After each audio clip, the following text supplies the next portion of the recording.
के साथ मैं हूं मंसूर आजम काजी। नाज़रीन, 4 साल लगे पाकिस्तान को ग्रे लिस्ट से वाइट लिस्ट में जाते हुए। अभी भी फैटफ की एक फिजिकल विजिट होगा पाकिस्तान के अंदर, जहां पर देखा जाएगा कि जो एक्शन प्लान पाकिस्तान ने दिया है इसके ऊपर किस हद तक अमल दरामद किया गया है। 14 जून को बर्लिन में इजलास हुआ फैटफ का, जिसके बाद फैटफ के प्रेसिडेंट ने कहा कि पाकिस्तान को जो हमने 34 नकात दिए थे अमल दरामद के लिए, उनके ऊपर पाकिस्तान ने मुकम्मल तौर पर अमल दरामद किया है, जिसके अंदर टेररिस्ट फाइनेंसिंग, मनी लॉन्ड्रिंग और इनको लेकर रिफॉर्म्स करना सबसे कलीदी थे। ऑन साइट विजिट होगा और अगर वो सक्सेसफुल हुआ, जो अपेरेंटली ऐसा लग रहा है कि वो अब सक्सेसफुल होगा, तो पाकिस्तान का नाम ग्रे लिस्ट से निकल के वापस वाइट लिस्ट में चला जाएगा। हिंदुस्तान ने एक बड़ा ही अहम किरदार अदा किया था। हिंदुस्तान की पूरी कोशिश थी कि पाकिस्तान ग्रे लिस्ट से ब्लैक लिस्ट की तरफ जाए, लेकिन होता वही है जो मंजूर खुदा होता है। मैं बताता चलूं कि हाफिज सईद, जमात दावा और इनको लेकर बहुत सारे कंसर्न्स थे। अभी जो एंटी टेररिस्ट कोर्ट्स ने इसका फैसला किया और हाफिज सईद साहब को 33 साल की सज़ा दी है और उनके जितने भी एसेट्स थे वो फ्रीज कर दिए गए हैं। ओवरऑल जो भी ऐसी थी जमातें, उनके ऊपर तकरीबन 41 FIRs कटी हैं और 27 मुकदमात के फैसले आ चुके हैं और उन पे इंप्लीमेंटेशन हो चुकी है। ये एक मेजर कंसर्न था फैटफ का पाकिस्तान को लेकर। 3 दफ़ा पाकिस्तान पहले भी ग्रे लिस्ट के अंदर गया है। 2008 के अंदर ग्रे लिस्ट में गया था और उस वक्त टेररिस्ट फाइनेंसिंग और मनी लॉन्ड्रिंग के लिए उन्होंने कहा था कि जी आप स्टेप्स लें, और उसके बाद 2010 में पाकिस्तान उस ग्रे लिस्ट से दोबारा वाइट लिस्ट में आ गया था। कहा गया था कि जी पाकिस्तान ने अमल दरामद किया है उसके ऊपर। 2012 में दोबारा मनी लॉन्ड्रिंग और इस केस के अंदर पाकिस्तान का नाम दोबारा ग्रे लिस्ट में डाला गया और कहा गया कि जी जो आपने स्टेप्स कहा था कि हमने ले लिए हैं वो सेटिस्फैक्टरी नहीं थे। लेकिन 2015 में उसके बाद दोबारा पाकिस्तान को निकाल दिया गया। अब 2018 के अंदर कहा गया, इनिशियली आपको याद होगा 27 पॉइंट्स कहा गया था कि इनके ऊपर कंप्लायंस होनी चाहिए, लेकिन इस दफा यह किया इन्होंने टाइम फ्रेम दे दिया कि जी आप इसके अंदर इसको पूरा करेंगे, हर 4 महीने बाद एवेल्युएशन होगी और अगर पाकिस्तान ने यह कंप्लायंस ना की तो पाकिस्तान ब्लैक लिस्ट में चला जाएगा। लेकिन पाकिस्तान तहरीक इंसाफ की हुकूमत और रियासती इदारों ने एक बहुत कलीदी किरदार अदा किया और पाकिस्तान का नाम ग्रे लिस्ट से इंशाअल्लाह ताला शॉर्टली निकल आएगा। इस तमाम तर सूरत हाल पर बात करेंगे प्रोग्राम के पहले हिस्से के अंदर। I am very grateful join किया है सेनेटर शाहीन खालिद भट्ट ने, सीनियर रहनुमा है पाकिस्तान मुस्लिम लीग नून के। मेरे साथ हैं senator Saifullah Maksi, Pakistan People's Party को रिप्रेजेंट कर रहे हैं, और मेरे साथ हैं गजाला सैफी, साबिक रुकन कौमी असम्बली हैं, पाकिस्तान तहरीक इंसाफ को रिप्रेजेंट कर रही हैं। बहुत शुक्रिया आप सबका जी। सेनेटर शाहीन खालिद भट्ट साहब से मैं बात का आगाज करता हूं। सेनेटर साहब, firstly thank you very much for joining. I know आपकी तबीयत खराब है, मैं आपका बहुत थोड़ा टाइम लूंगा, लेकिन सर इनिशियली क्या कमेंट्स होंगे आपको फैटफ को लेकर, और जो अब हमने देखा है कि पाकिस्तान का नाम apparently in coming few days इस लिस्ट से निकल आएगा और Pakistan back to white list चला जाएगा। जी बहुत शुक्रिया काजी साहब। काजी साहब, गुजारिश ये है कि 80 के बाद ना, 80 और 90 के दरमियान जब एक नए कॉन्सेप्ट ग्लोबल विलेज और उसके साथ साथ ये जॉर्ज बुश ने ये कहा कि न्यू वर्ल्ड ऑर्डर दिया। सो न्यू वर्ल्ड ऑर्डर यही था कि this is the global village, not the whole world. So everybody is going to be either dependent or linked with other countries. अभी वो ऐसा सिलसिला नहीं है कि कोई भी मुल्क कंप्लीटली अपनी मर्जी से, जिसको आप खुद मुख्तारी का नाम ले लें या कोई गलत नाम दे दें, everybody, every country, even countries like America, China, they are also dependent on some countries in some ways that we see. तो अभी क्योंकि ये this is the global village, तो हम लिंक्ड हैं, तो हमारी जो पॉलिसीज हैं उनमें ये जो इदारे हैं जो डेफिनेटली उनके अपने मकासद भी होते हैं, इसमें कोई शक की बात नहीं है, और उन मकासद को पूरा करने के लिए अपने प्रेशर्स भी डालते हैं। तो ये तो पर हम कौमों पे डिपेंड करते हैं, कोई कौम कितनी एफिशिएंट है कि उन प्रेशर्स को निगेट करे और अपनी मर्जी से अपनी पॉलिसीज को वज़ा कर सके।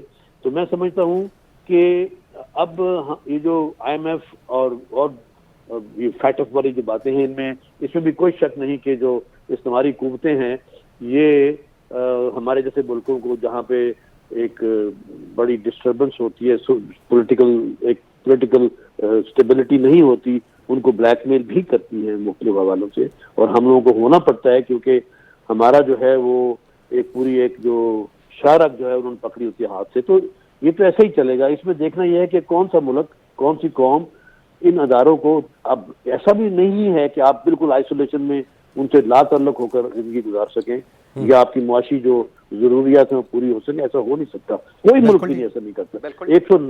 190 ममालिक हैं जो जो जो IMF के साथ और FATF के साथ अटैच हैं, तो लिंक तो हम होंगे। देखना ये है कि हम किस तरह स्मार्टली अपने अपने अपने कल्चरल फ्रीडम, अपनी रिलीजियस फ्रीडम, अपनी जो और हमारी जरूरियत है उनको पूरा करते हुए हम खुद मुख्तार भी फील करें एक खास लेवल तक, जो है हमारी इंडिपेंडेंस भी हो, और इन चीजों की कंप्लायंस भी करे। कंप्लायंस करना कोई गलत बात नहीं है, क्योंकि कंप्लायंस अगर नहीं करना तो फिर ठीक है। If you want to live like Afghanistan, कई लोग अफगानिस्तान को कहते हैं। बिल्कुल ठीक है। बट साहब मुझे सर एक और भी जवाब देते जाइएगा। मुझे जरा ये IMF को लेकर भी बता दें। अब ये IMF की जो टर्म्स एंड कंडीशंस हैं जिसके ऊपर आप लोग कह रहे हैं कि इमरान खान साहब पाकिस्तान तहरीक इंसाफ की हुकूमत ने कमिटमेंट की थी और IMF ने उसको ऊपर लिखा भी है कि जी आपने कमिटमेंट ऑनर नहीं की। अब जब तक आप ये स्टेप्स नहीं लेंगे ये जो प्रोग्राम है दोबारा रिवाइव नहीं होगा। अभी जो इस वक्त हालत हो चुकी है, मैं आपको खुदा को हाजिर नाजिर जान के बताता हूं, बहुत सारे लोग एज ऑफ टुडे वो हैं जो अब दिन में 2 दफा का खाना खाते हैं, वो तीसरी दफा का खाना अफोर्ड नहीं कर सकते। और अभी सर आपने और भी बिजली की प्राइसेस बढ़ानी है, पेट्रोल की प्राइसेस बढ़ानी है और गैस की प्राइसेस बढ़ानी है। सर आम आदमी को फिर क्या करना चाहिए इस हालात में जी? सर यही तो सानिया है कि आम आदमी बेचारे को ना तो बताया गया डिटेल में पिछली हुकूमत ने या इस जो उससे पहले हुकूमत के भी, उनको सर इन कॉन्फिडेंस लेना पड़ेगा। जब तक आप इस कौम को, इस आम आदमी को एतमाद में नहीं लेंगे, उनको डिटेल नहीं बताएंगे कि हम फंसे कहाँ पे हैं और आम आदमी ने कितनी कितनी कुर्बानी देनी है, और हम ईमानदारी से बैलेंस आउट करें कि उसमें आम आदमी के साथ साथ जो अशरफियत हैं, जो वेल टू डू लोग हैं, वो भी उसमें अपने हिस्से से प्रोपोर्शनेटली कंट्रीब्यूट करें ताकि बैलेंस आउट हो। और उसमें हर बंदे को अपना अपना हिस्सा डालना पड़ेगा।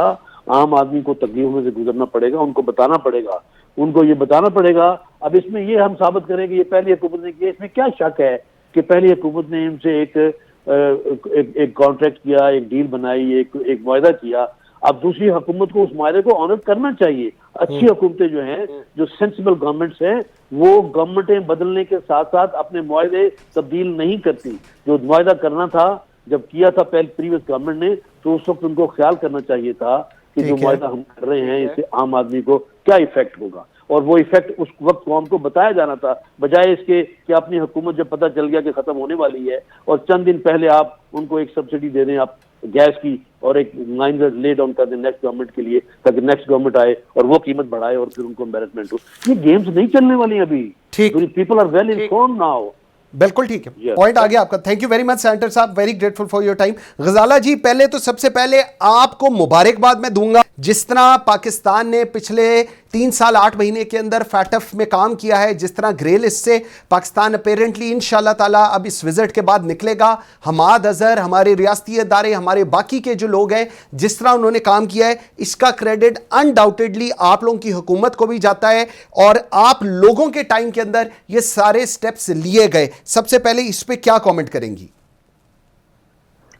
शुक्रिया मंसूर आपका। और सेनेटर शाहीन ने जो बात की, मैं उसको और ये हिना रब्बानी खर ने जो प्रेस कॉन्फ्रेंस की कि जो क्रेडिट लेना है ले लें, और जो उनका क्रेडिट, देखिए जी, क्रेडिट तो बनता है जब आप 4 साल आपने डुगडुगी बजाई, शोर मचाया कि जी बड़ा मुश्किल हालात हैं, जिसमें 2 साल से ज़्यादा कोविड के थे, जिसके अंदर हम फाइनेंशियली बिल्कुल ज़ीरो सिचुएशन से हमने स्टार्ट किया था, जहां हमने 6 महीने वेट किया कि हम IMF के पास नहीं जाएं। हर मिनट पे हम पे तनकीद की गई।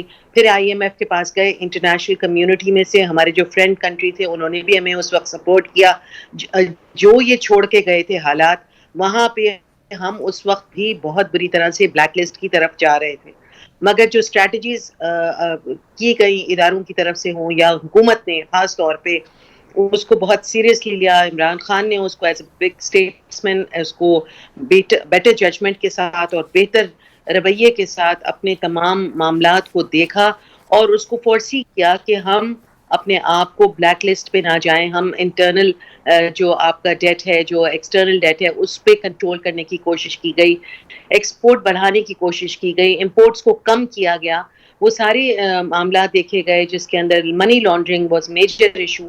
मनी लॉन्ड्रिंग को हद के ऊपर लॉज बनाए गए जिस पे ये सख्त नाला थे और उन्होंने अपोजिशन जो आज गवर्नमेंट में बैठी हुई है, इन्होंने हर तरह से इसका कभी भी किसी अच्छे इक़दाम का खैर मकदम नहीं किया।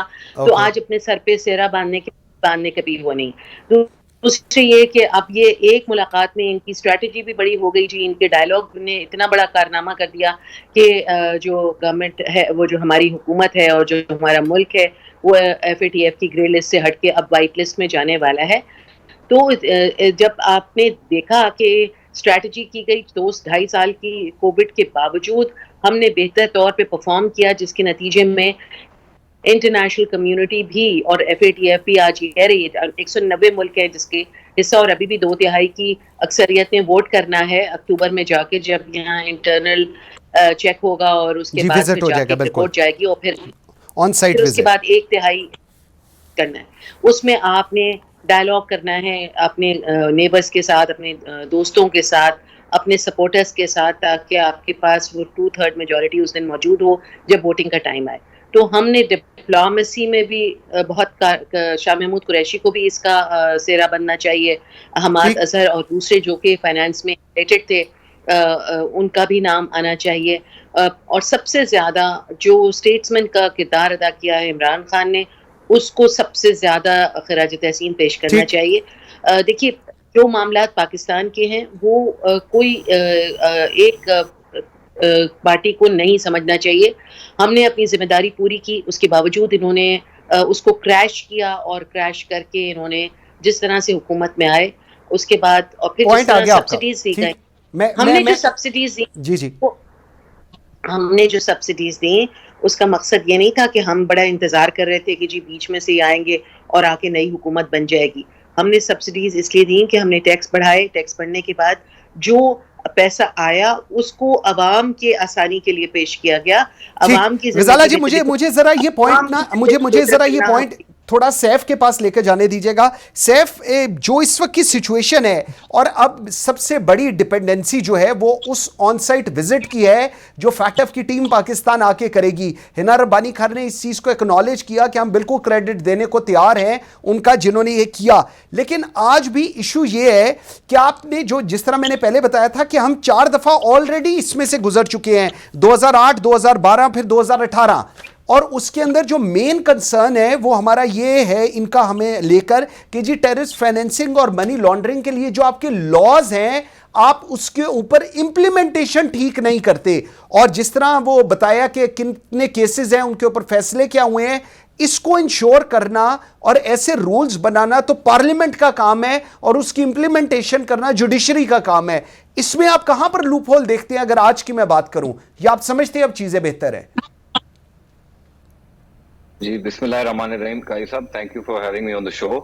पहले तो इस चीज को आई थिंक डिबेट में नहीं लाना चाहिए कि क्रेडिट किसका जाता है, किसका कम है, किसका ज्यादा है। I think it's a whole effort by however so may be in government at the time when True. They were in government, they were putting in their effort, and अभी जो गवर्नमेंट आई है इसने कंटिन्यू किया effort को। Armed forces में GHQ में cell बना था, वो उन्होंने भी पब्लिकली कहा है कि जी it was a whole joint effort by everybody concerned, and I think the credit should also go to everybody concerned. So उस चीज को तो सेट असाइड करना चाहिए बिकॉज ये I think above politics, above board है, ये मुल्क के लिए है। अगर आपका मुल्क is known for money laundering and terrorist financing, I don't think you will find a lot of friends in this world, even your closest friends will run away. So it is very good that हम वो loop holes close कर रहे हैं।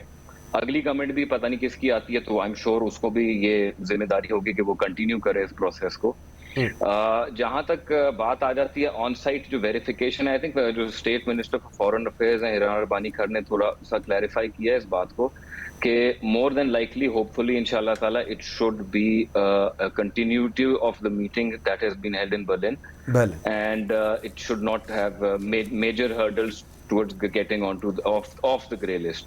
So called grey list जिसे बोलते हैं। सो बिल्कुल बात ये है कि वो on site verification I think यही है कि जी आप ये जो आपने पुट इन प्लेस किया है मैकेनिज्म, इसको आप किस हद तक कंटिन्यूटी इसमें ला सकते हैं कि गवर्नमेंट चेंज होने से तो कोई चेंज नहीं आएगा इसमें, या जो कानून बनाए गए हैं वो इतने मुस्बत हैं कि आप उनको इम्प्लीमेंटेशन उनकी कर सकेंगे through the judicial process. I think जो कुछ ये अभी कन्विक्शंस हुए हैं, हाँ, उनकी वजह से काफी पजीराई मिली है पाकिस्तान के FATF रिजीम को, जिसकी वजह से आई थिंक हमारे वो जो कुछ नुकात रहते थे वो हमने उनको भी हम पास थ्रू कर गए हैं। एंड उन्हीं चीजों को देखने के लिए I think on site verification है। जहां तक मोहतरमा ने फरमाया, बिल्कुल डिप्लोमेसी की मजीद भी जरूरत है। जो वोटिंग प्रोसेस है FATF का, the foreign office and the financial जो हमारी जो भी यहाँ टास्क फोर्स बनी है to deal with FATF, I am sure वो दे आर फुली ऑब्जर्वेंट कि उन्होंने क्या करना है in the coming months. Between now and October, we have to be vigilant and we have to keep on continuing the process. And अगर कोई input इनकी तरफ से भी आता है तो I'm sure that will be very welcome for the current government because they have been part and parcel of the process for the last 4 years. Very important. So I think ये इस तरह की चीजें हैं जो FATF आ गया या anything that has to do, it has to be above politics, above board के बिल्कुल ठीक, किसकी गवर्नमेंट आई, किसकी चलेगी।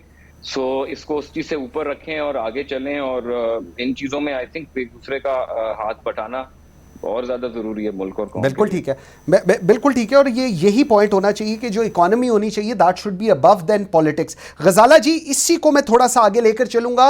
ये जो कन्विक्शंस का मेजर इशू था और जिसकी वजह से पेंडिंग चल रही थी चीजें, हमने देखा कि कन्विक्शंस हुई, 27 केसेस की लेकर डिसीजंस आए, उसके बाद कन्विक्शन हुई, हाफिज सईद को 33 साल की सजा हुई, कन्विक्शन हुई, एसेट्स फ्रीज हो गए, कन्विक्शन होने के लिए 41 FIRs कटी, और बहुत ही सेंसिटिव ये सारी चीजें थी। और इसके अंदर जिस तरह अभी पहले भी बात हो रही है, रियासत ने एक बड़ा कलीदी किरदार अदा किया इसकी इंप्लीमेंटेशन के लिए।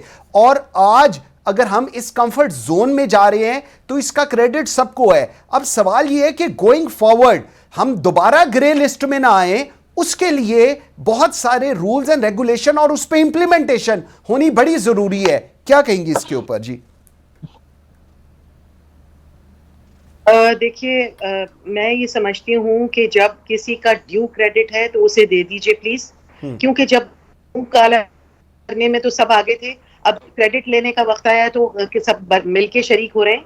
ऐसी बात नहीं है, जिसका क्रेडिट जाता है उसको दे दीजिए, इसमें ही आपकी बड़ाई होगी। अगर आप ये इतनी थोड़ी बहुत आप अपने ऊपर थोड़ा सा जबर कर लें और मान लें उन लोगों को जिन्होंने मेहनत की 4 साल तक और जद्दोजहद की पाकिस्तान को ग्रे लिस्ट से निकलवाने के लिए, मगर FATF की ग्रे लिस्ट से खाली निकल जाना ही अहम नहीं है। हमारे लिए अहम ये है कि हमारे जो अवाम है, हमारे जो कॉमन मैन है, वो इस वक्त सफर ना करे। हुकूमत को सेंसिटिव होना पड़ेगा about the international issues as well as the local issues. Local issues, आपके पास 22 करोड़ अवाम है और 22 करोड़ अवाम जो है वो इस वक्त सफा कर रहे हैं, बिलख रहे हैं, तड़प रहे हैं। ठीक, आपने FATF की कुछ बहुत आसानी से मान ली अपने आप को ग्रे लिस्ट से निकालने के लिए, और जिसको आप डिप्लोमेसी कहते हैं, तो you will have to understand कि there is one diplomacy which is required in your own country for your own people, for the people of your country who are suffering and who are poor and going below poverty line.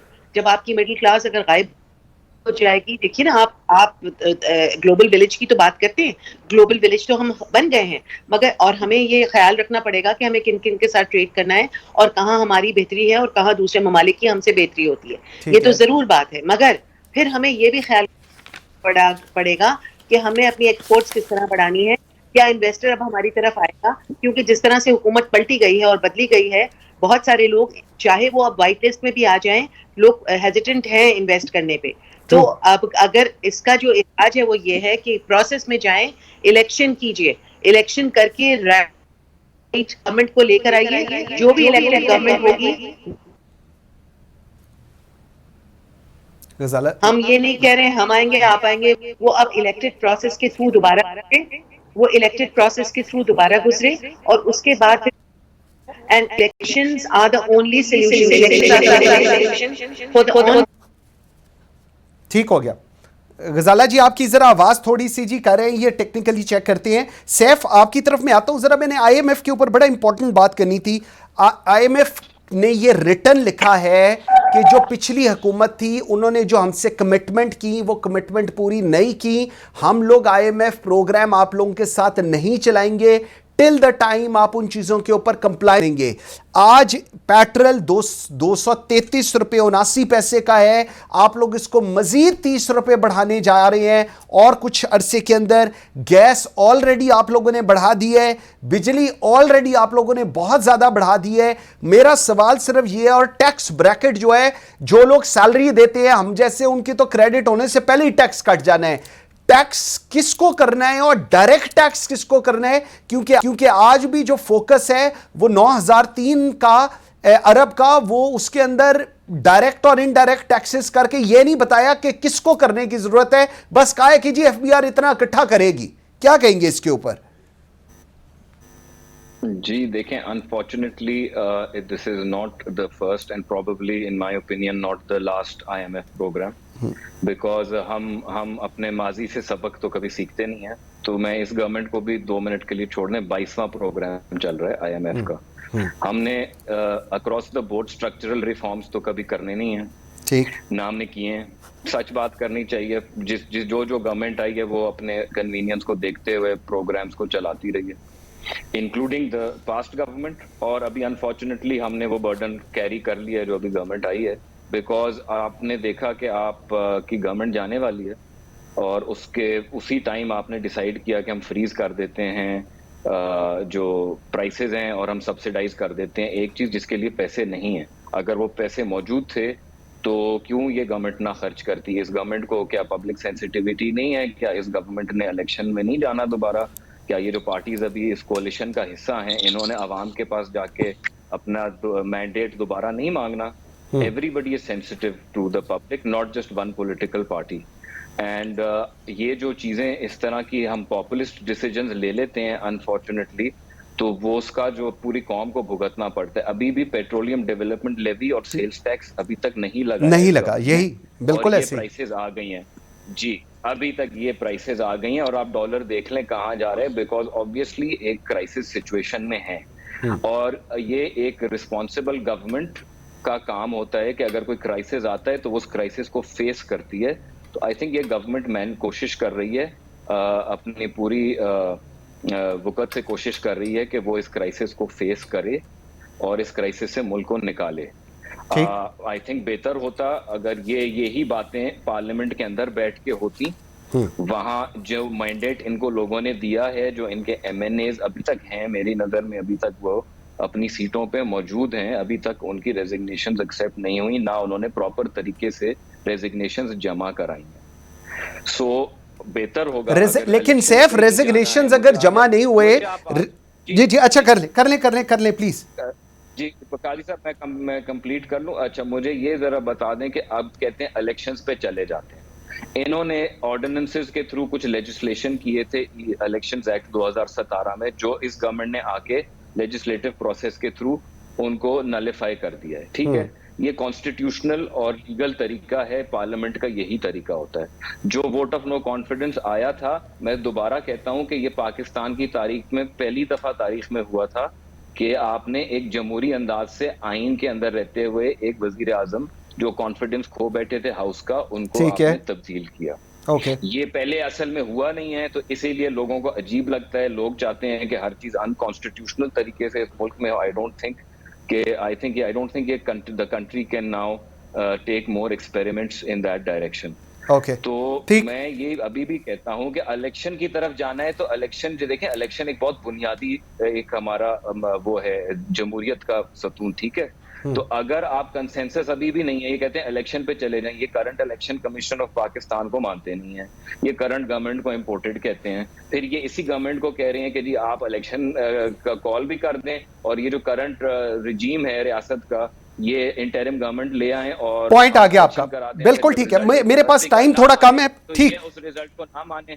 मैं आपका point बिल्कुल आ गया। गजाला जी आपकी तरफ चलता हूं, 2-3 सवाल हैं अब आपसे। एक, ये जो कहा जा रहा है कि आप लोगों ने रिजाइन नहीं किया, पहले तो आप मुझे ये चीज बताएं कि आप लोग सैलरीज ले रहे हैं?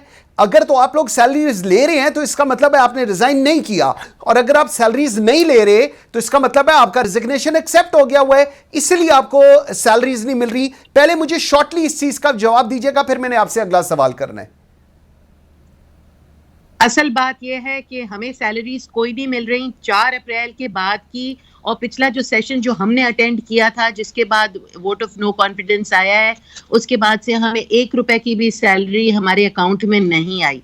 ये झूठ बोला जा रहा है मुसलसल कि हमें सैलरी, एक तरफ तो ये हमारा रेजिग्नेशन एक्सेप्ट नहीं कर रहे जो हम दे चुके हैं, दूसरी तरफ ये हमें सैलरी भी नहीं दे रहे जो हम मांग नहीं रहे। मगर ये झूठ ना बोलें कि हमें ये सैलरी दे रहे हैं। दूसरी चीज ये है कि जब मुझे सवाल करने दीजिएगा तो हम उसके साथ पार्लियामेंट में बैठना नहीं चाहते। मुझे जरा सवाल करने दीजिएगा। स्ट्रक्चरल रिफॉर्म्स की जरूरत है इस वक्त, जरूरत यह नहीं है कि who is heading what. Structural reforms तब होगा जब आप हुकूमत या ऑपोजिशन आप लोग इकट्ठे बैठ के रिफॉर्म्स करेंगे और कंसेंसस से डेवलप इसको करेंगे और अबव पार्टी लाइंस करेंगे। ये किस तरह होगा, ये अब मुझे समझा दें। जब 4 पार्टीज की एक हुकूमत पीटीआई की थी, उसको ये इन्होंने रिस्पेक्ट नहीं दी, और पूरे आज ये बात कर रहे हैं इंपोर्टेड हुकूमत, हम कहते हैं नहीं ये है इंपोर्टेड। इन्होंने तो हमेशा प्राइम मिनिस्टर इमरान खान को प्राइम मिनिस्टर माना ही नहीं। बिलावल जरदारी जो है वो हमेशा यही कहता रहा कि ये जो है सिलेक्टेड है, और जिस तरह के अल्फाज और जबान इस्तेमाल की है मैं उस पर जाना नहीं चाहती दोबारा, बिकॉज जो इन लोगों की गुफ्तगू का अंदाज था खुदरा बदतमीजी और फिर दूसरों को नसीहत वाला तरीका था इन लोगों का, जिसमें मैं नहीं जाना चाहती। बात बढ़ जाएगी, कुछ और तरफ निकल जाएगी। मैं सिर्फ ये एक बात कहना चाहती हूँ कि अगर ये पार्लियामेंट की रिस्पेक्ट और पार्लियामेंट को अगर ये वो इख्तियार देना चाहते तो बड़ी ऑपोजिशन थी, ये भी बैठ के बहुत सारे मामलात में सुलझाव ला सकते थे जो उन्होंने नहीं लाया, नहीं लेकर आए। ठीक हो गया। ये बादशाहत पे यकीन करते हैं, अपने बच्चों को बादशाह बनाना चाहते हैं, और वो बनाना चाहा और वही किया है इन लोगों ने। बिल्कुल ठीक है। गजाला सैफी जी, थैंक यू वेरी मच, बहुत शुक्रिया। सेनेटर सैफुल्लाह मक्सी, बहुत शुक्रिया आपके टाइम देने के लिए। शाहीन खालिद भट्ट साहब ने जी हमें ज्वाइन किया था। ये जो एक है कि जी इलेक्शंस की तरफ चले जाएं, उसके बाद कहा जाता है कि जी ये एक जुडिशल कमीशन बना दिया जाए। DGISPR की बात को लेकर बड़ा फॉर्मर प्राइम मिनिस्टर ने कहा कि जी ये तो इंटरवेंशन हुई है। DGISPR कहते हैं इंटरवेंशन नहीं हुई है, क्लैरिटी से बताते हैं। उसके बाद कहते हैं जी ये उनका अपना पर्सनल व्यू है। फिर DGISPR कहता है कि मेरा अपना पर्सनल व्यू कोई नहीं हो सकता, जो मैं कह रहा हूँ वो तमाम सर्विसेज चीफ की तरफ से और फौज को रिप्रेजेंट करते हैं, इसीलिए तो DGISPR है। इसका हल क्या है, इस पर बात करेंगे और मेरे साथ होंगे लेफ्टिनेंट जनरल नईम खालिद लोधी साहब।